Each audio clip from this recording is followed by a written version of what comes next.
Genesis chapter 18. The Lord appeared to Abraham near the great trees of Mamre, while he was sitting at the entrance to his tent in the heat of the day.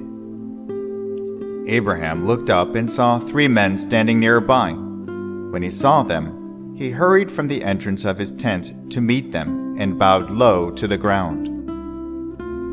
He said, "If I have found favor in your eyes, my lord, do not pass your servant by.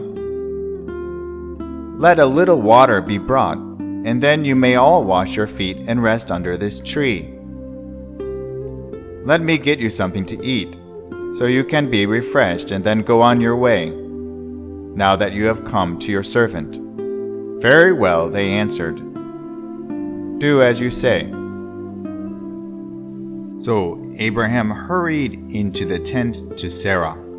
"Quick," he said, "get 3 seahs of fine flour and knead it, and bake some bread."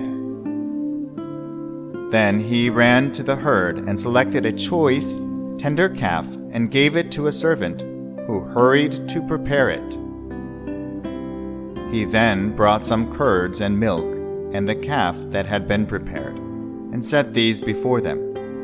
While they ate, he stood near them under a tree. "Where is your wife Sarah?"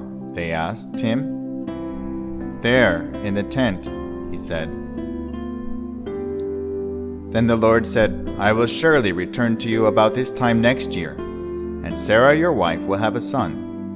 Now Sarah was listening at the entrance to the tent, which was behind him. Abraham and Sarah were already old and well advanced in years, and Sarah was past the age of childbearing. So Sarah laughed to herself as she thought, "After I am worn out and my master is old, will I now have this pleasure?" Then the Lord said to Abraham, "Why did Sarah laugh and say, 'Will I really have a child now that I am old?' Is anything too hard for the Lord? I will return to you at the appointed time next year, and Sarah will have a son." Sarah was afraid, so she lied and said, "I did not laugh." But he said, "Yes, you did laugh." When the men got up to leave, they looked down toward Sodom, and Abraham walked along with them to see them on their way. Then the Lord said, "Shall I hide from Abraham what I am about to do? Abraham will surely become a great and powerful nation, and all nations on earth will be blessed through him. For I have chosen him, so that he will direct his children and his household after him, to keep the way of the Lord by doing what is right and just, so that the Lord will bring about for Abraham what he has promised him."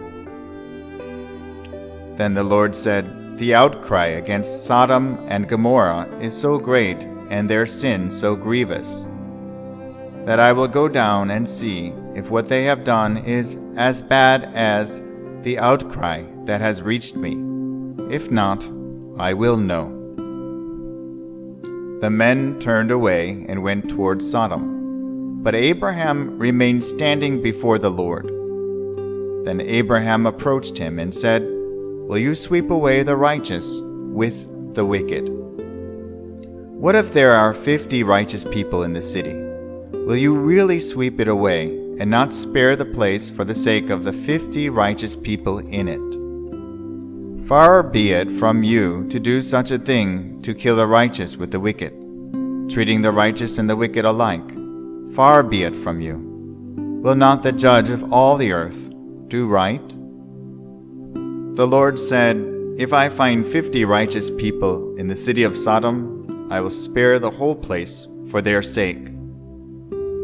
Then Abraham spoke up again, "Now that I have been so bold as to speak to the Lord, though I am nothing but dust and ashes, what if the number of the righteous is 5 less than 50? Will you destroy the whole city because of 5 people? If I find 45 there," he said, "I will not destroy it." Once again he spoke to him. "What if only 40 are found there?" he said. For the sake of 40, I will not do it." Then he said, "May the Lord not be angry, but let me speak. What if only 30 can be found there?" He answered, "I will not do it if I find 30 there."